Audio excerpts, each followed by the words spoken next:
Hey there, well, here we are again and getting started with our new year.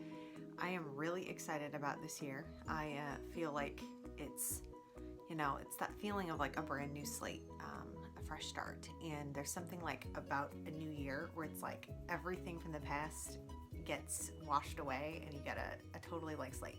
Better than a new day, better than a new week, better than a new month. So, anyway, I'm excited about that. I wanted to just talk a little bit about our resolutions. And in my last video, I was talking about how we tend to view resolutions as a bad thing because we think we're going to break them. But resolutions can be really great when you see them as something that you're intending to do with resolve and commitment. And so, if you have the right ingredients in place, you can actually follow through with resolutions, and that's how we make progress. Progress is one of our key human needs. We need to feel like we're moving forward, like we're growing.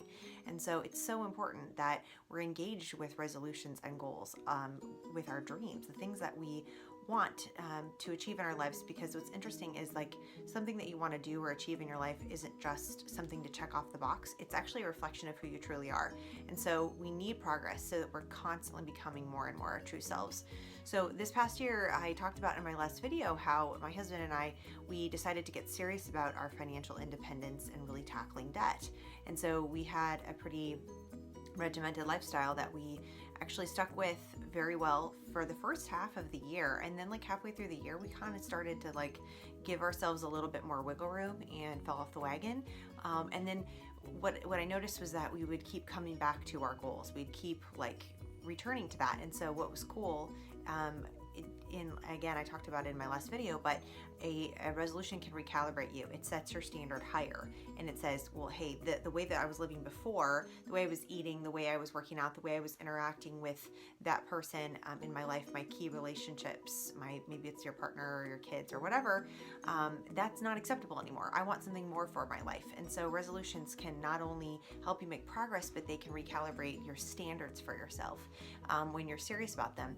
And that's what it did for us. And so even though we didn't stick with it perfectly throughout the year, we were in a better situation mentally, emotionally, financially at the end of the year than we were at the beginning of last year or at the beginning of 2016, because we had set our standard higher.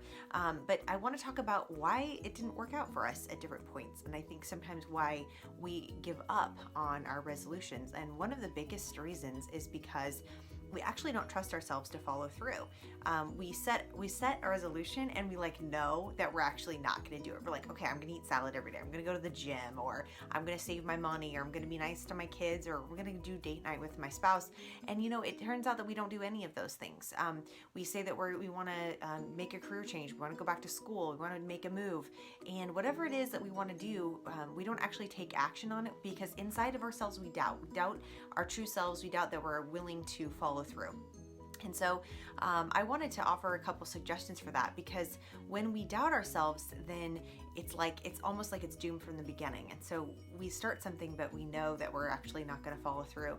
And so when we make that resolution, when we make that resolve and we recalibrate ourselves and we say, okay, I want to have a higher standard for my life, the first thing that we need to do in order to actually begin to trust ourselves is, one, to forgive ourselves. To forgive ourselves or anyone who's contributed to us falling off the wagon. In this case, like with my husband and I would need to forgive him and I for not following through, for at times going back on our word or breaking our commitment to moving towards a life of freedom and generosity, and instead maybe being selfish or living in the moment more than we should have. So forgiveness is huge. We actually need a forgiveness to create a blank slate, because when you don't have forgiveness and you hold something against yourself, then you're going to be always holding yourself to that standard, even though you're trying to raise your standard. You're always like, well, and you're suspicious of yourself or the other person. So forgiveness is huge. And the other thing is, now once you've forgiven yourself, you need to create a new vision for your life.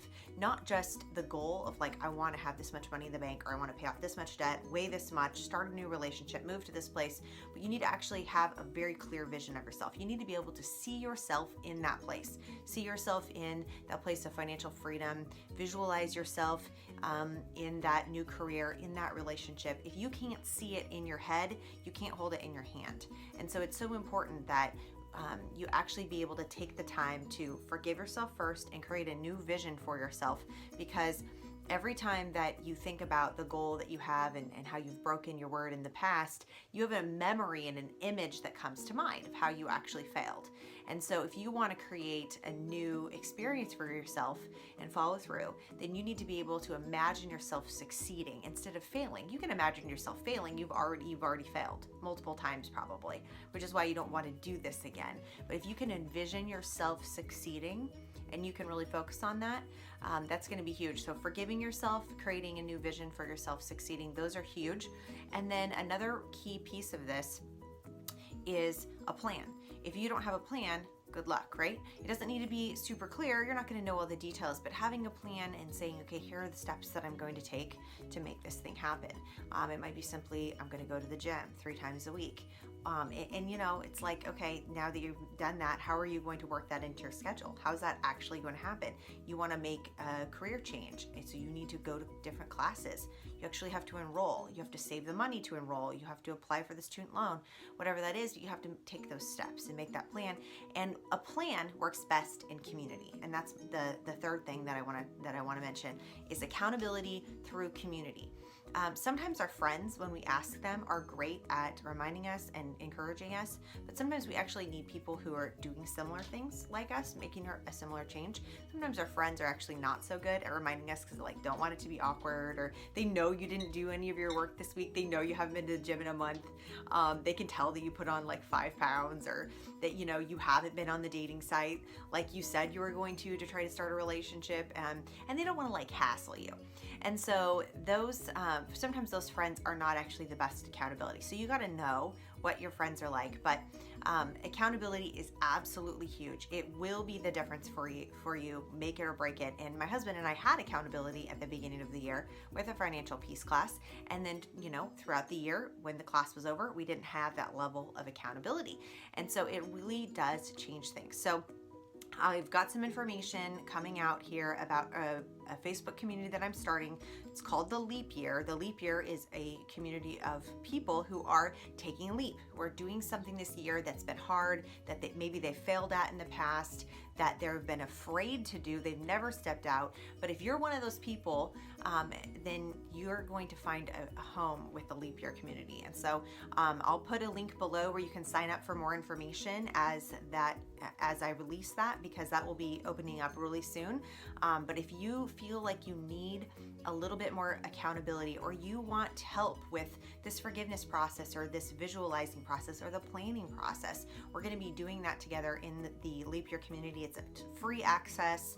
And then if you want to participate with weekly group coaching calls, there will be an opportunity for that as well, or individual coaching, you'll have an opportunity for that. But this community of support will be free, and you can participate. You can take the leap this year, and you can do these things. You can redefine yourself through forgiveness, through creating a clear vision. You can get a clear plan in place and have community and accountability, and you can actually make this thing happen, that at the end of 2017 you're going to look back at yourself and say, I did it. I started and I finished, and it's going to be an awesome feeling. I'm so excited for you. I'm excited for me. I'm taking a leap this year too. So I'll be sharing some of those goals that I have, but I just wanted to get this out there to you. Here are some ways to actually make your resolution work. Again, I believe in these, but make your resolution with resolve, and then follow these steps, and sign up for the Leap Year community information below, and I'll get information to you as soon as that opens up so you can join. Hopefully we'll see you on the other side in the Leap Year community. Thanks for watching.